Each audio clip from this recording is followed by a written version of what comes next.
Здравейте, приятели, на предаването за здраве и медицина Пулс.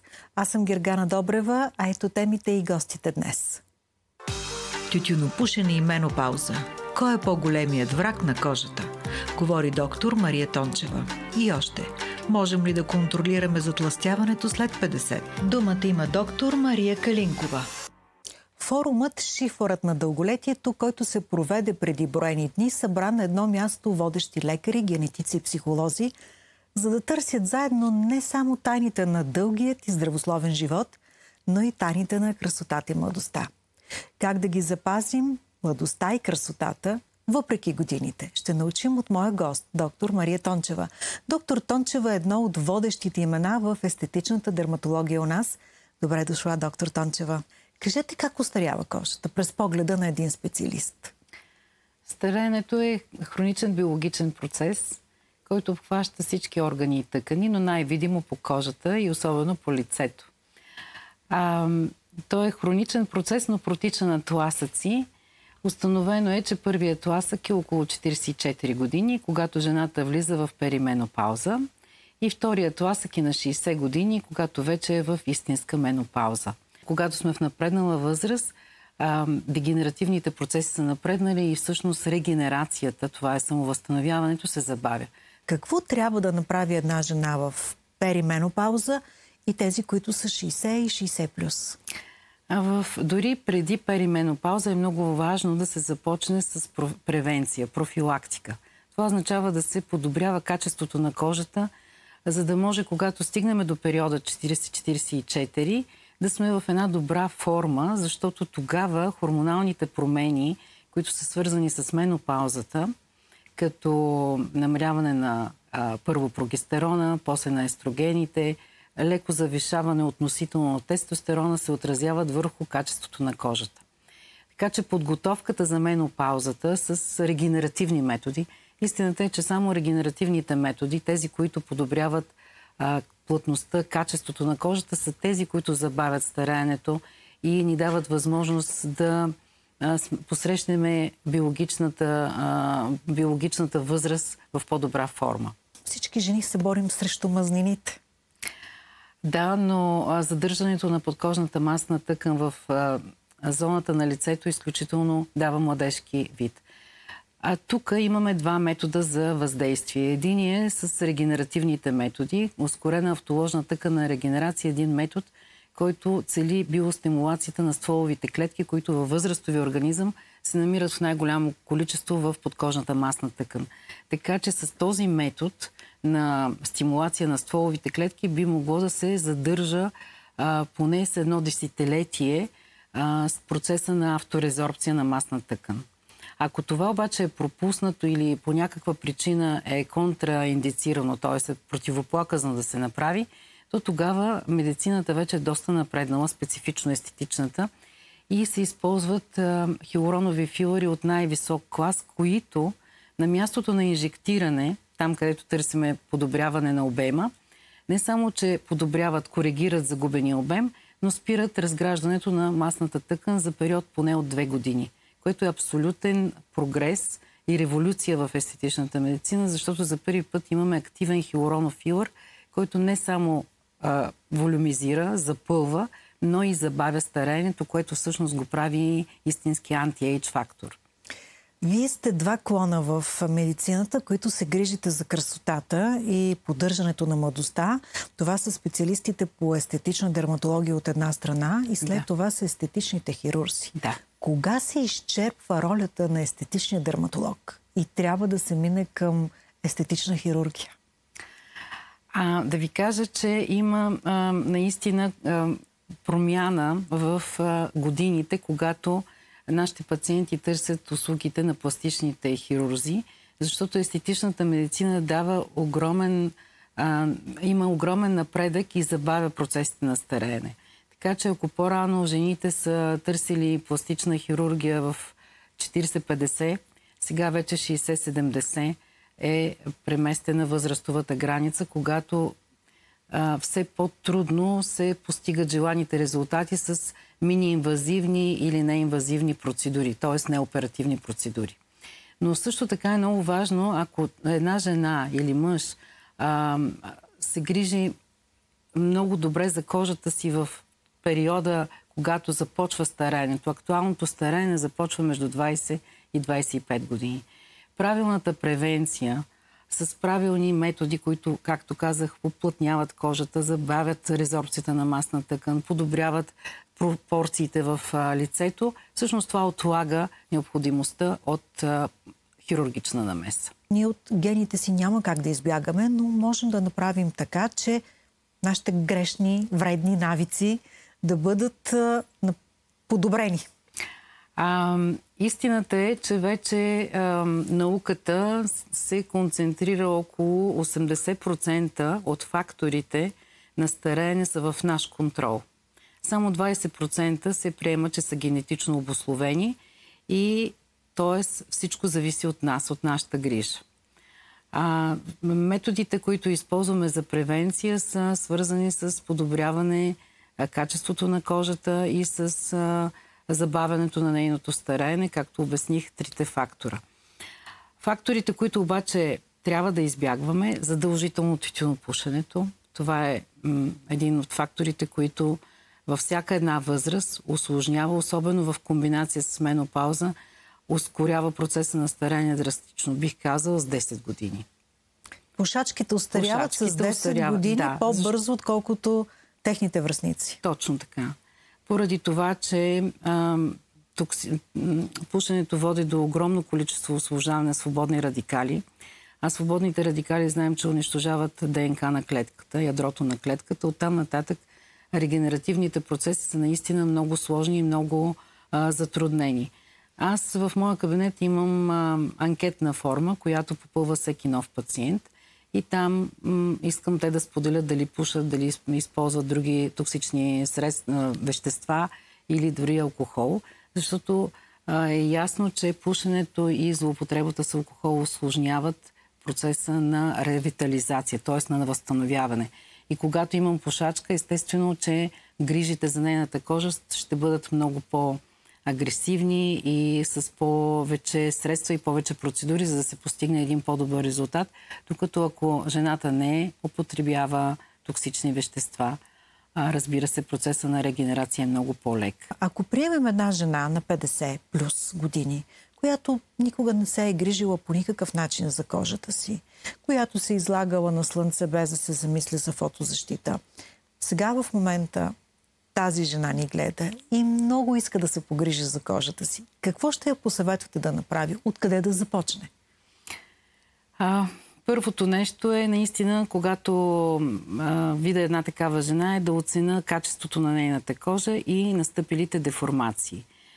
Процесът на подобряване структурата и качеството на кожата е доста продължителен, отнема около 3 месеца, така че винаги съветвам да се започне с най-ефективното в нейното състояние лечение. Много често това първи избор ми е ускорената автоложна тъканна регенерация, защото всеобхватно подобрява качеството на кожата и подкожните тъкани, което е много важно, тъй като с този метод мога да повлияя както епидермиса, както повърхността на кожата, това, което виждаме, и така в дълбочина да се повлияят масните депа в подкожието. След което, ако е необходимо, би могло да се комбинира с колагеностимулиращи конци, с хиалуроновия филър, който казах, не само, че ще създаде, коригира загубения обем, но ще забави резорбцията на масна тъкан. И защо когато една жена дойде за първи път с вече видими прояви на стареене, за съжаление един метод не е достатъчен и винаги трябва да се направи най-добрата комбинация, която различните протоколи да дадат синергичен ефект, за да се индуцира по-добре и по-бързо регенеративния процес в една кожа. Слънцезащита. В градски условия, на море, когато отидат, какво да правят хората с различния тип кожа, разбира се, и съответно с различната възраст? Тук имам една много хубава новина. Съвсем скоро, преди може би 2-3 седмици, на пазара в България се появи първия клетъчен фотозащитен фактор. Тоест, това са продукти козметични, които могат да бъдат купени от аптечната мрежа, които не само защитават от слънцето, но подобряват качеството на кожата. тъй като се борят със свободните радикали, подобряват текстурата и дори доказано подобряват 8% от видимите вече проявени признаци на стареене. Колко често трябва да си слагаме слънцезащита? 50 фактор означава, че на около 50 минути, на 1 час ние трябва да повтаряме своя фотозащита. Разбира се, това е абсолютно задължително, когато сме на море, когато сме непрекъснато навън. В градски условия, предвид това, че слънцето не е толкова постоянно, не сме изложени постоянно на неговите вредни въздействия, може би на 2-3 часа е достатъчно.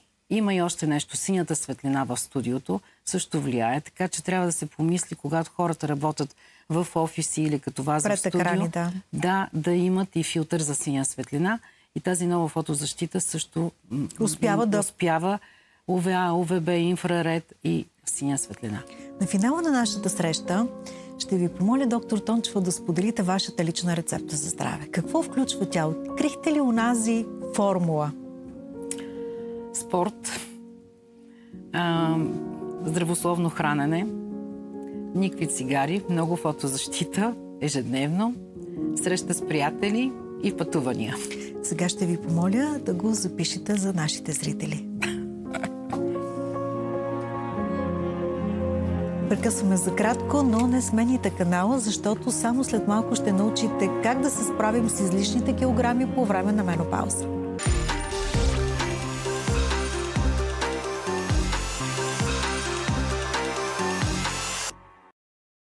Предаването продължава с разгадаване на тайните на красотата, но този път през погледа на ендокринолога доктор Мария Калинкова. Добре дошла, доктор Калинкова. Добре заварили. Менопаузата. Това е отправната точка на нашата среща днес. И доктор Калинкова, защо преди, по време на менопауза, много по-лесно се качват килограми, отколкото да се редуцират?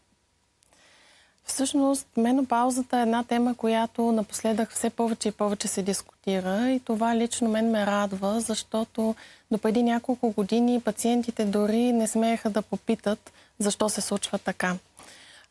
Реално тук въпросът е до хормонален баланс, разбира се, защото по време на този период има хормонални промени в организма, които всъщност определят по-различният метаболизъм, забавянето на метаболизма, по-голяма склонност за развитие на инсулинова резистентност, оттам и затлъстяване, както и преразпределение на масната тъкан в тялото. Знаем, че жените по принцип имат геноидно затлъстяване, геноидно разпределение на масната тъкан, предимно в ханша и бедрата, но по време на менопауза всъщност това се променя и те са по-склонни да натрупват центрипетално или в областта на корема масна тъкан, което е по-характерно за мъжете всъщност. А може ли по някакъв начин да излъжем времето и да спрем натрупването на тази мазнина в областта на корема? Погледнато от еволюционна гледна точка, всъщност тази мазнина си има своята роля. Така че не трябва да бъдем нито в едната крайност, нито в другата крайност. Разбира се, можем да излъжем времето и можем да приложим такива похвати, така да го кажа, че да поддържаме една оптимална фигура и оптимално тегло. И тук искам да отворя една скоба, че оптималното тегло е различно за всяка възрастова група. Тоест, една жена, която е около 45 до 55 годишна възраст, не може да очаква да е същите килограми, каквито е била на 20 години. Тоест, ние можем да очакваме едно разпределение на масна тъкан в областта на корема, но това разпределение трябва да е здравословно. Средно една жена в този период покачва около килограми и половина до 3-4 килограма, които се разпределят в областта на корема. За десетилетия говорим, така ли? Примерно между 30 и 40 трябва да се качат 3 килограма. В периода на менопауза. В периода на менопаузата всъщност намалението на нивата на естрогените определя и по-различният метаболизъм и по-голямата склонност за покачване на килограми.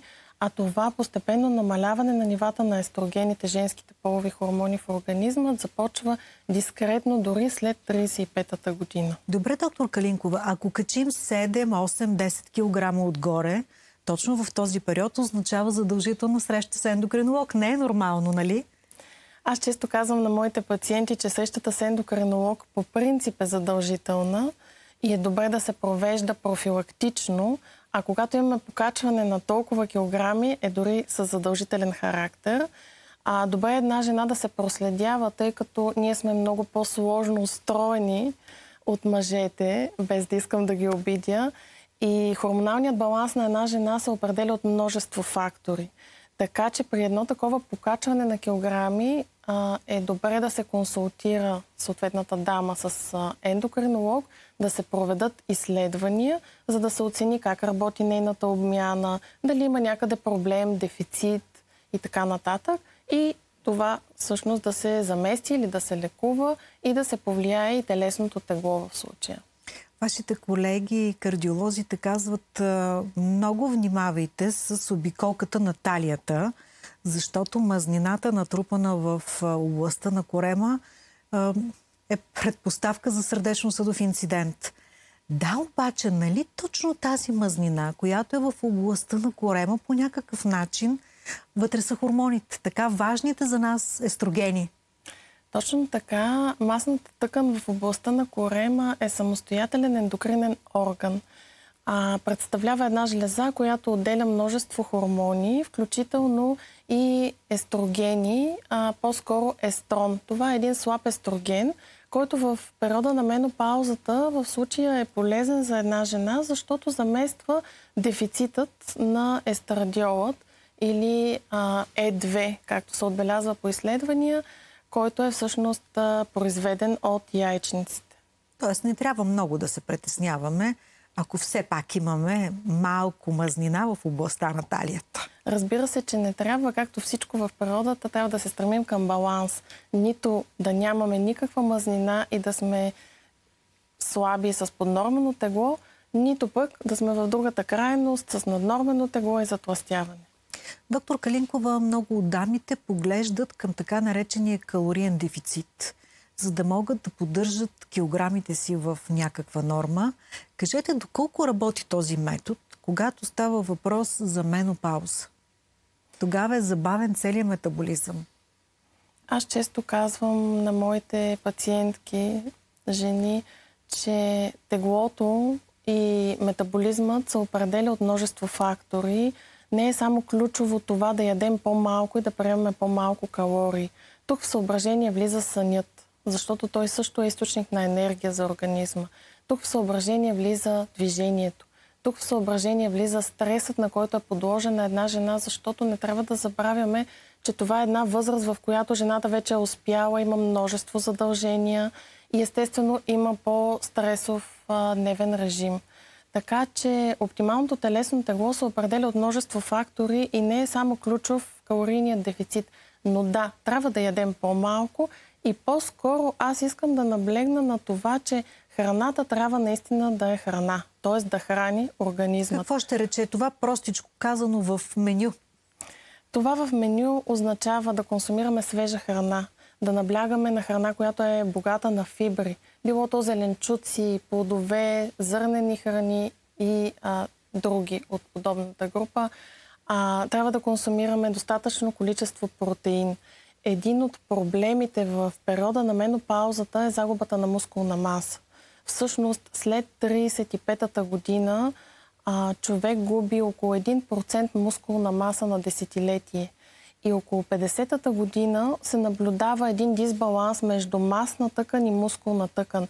А всъщност органът, който усвоява храната и я изгаря, това са мускулите.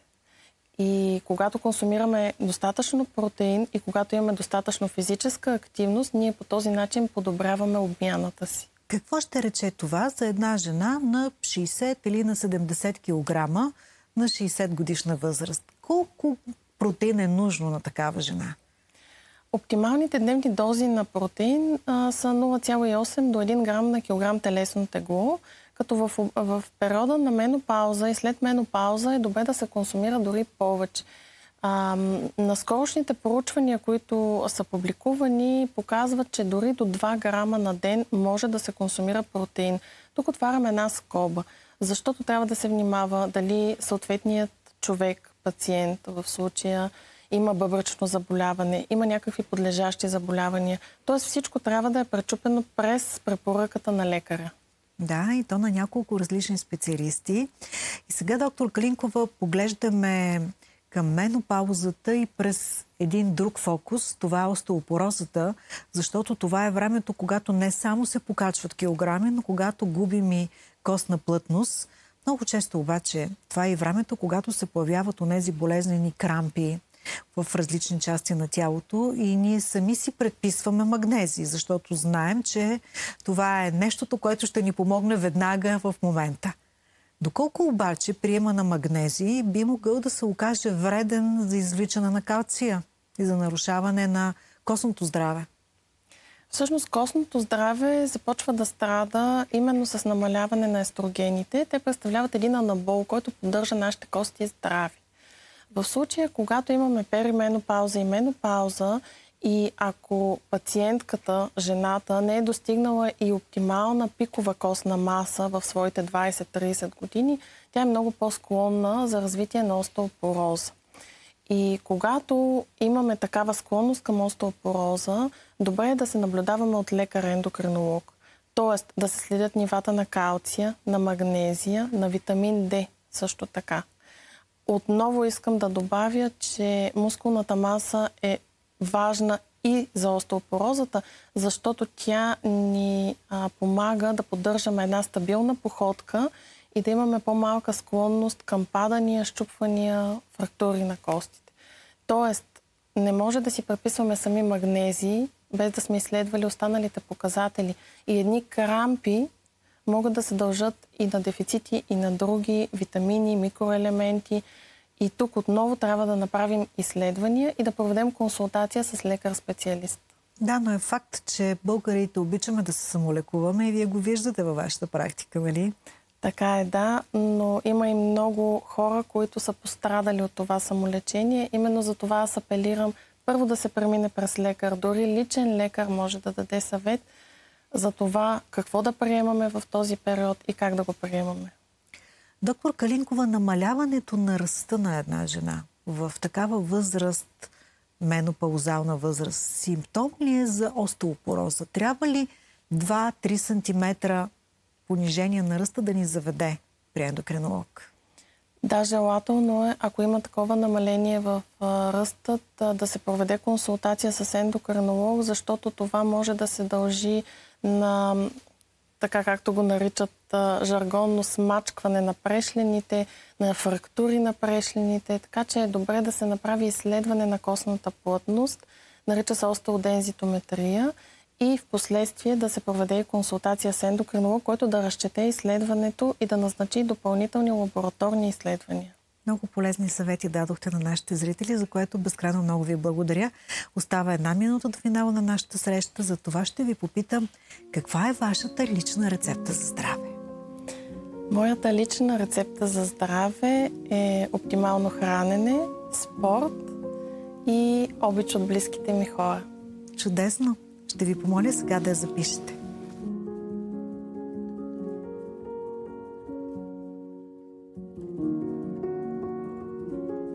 Толкова за днес. Пожелавам ви здраве и до нови срещи!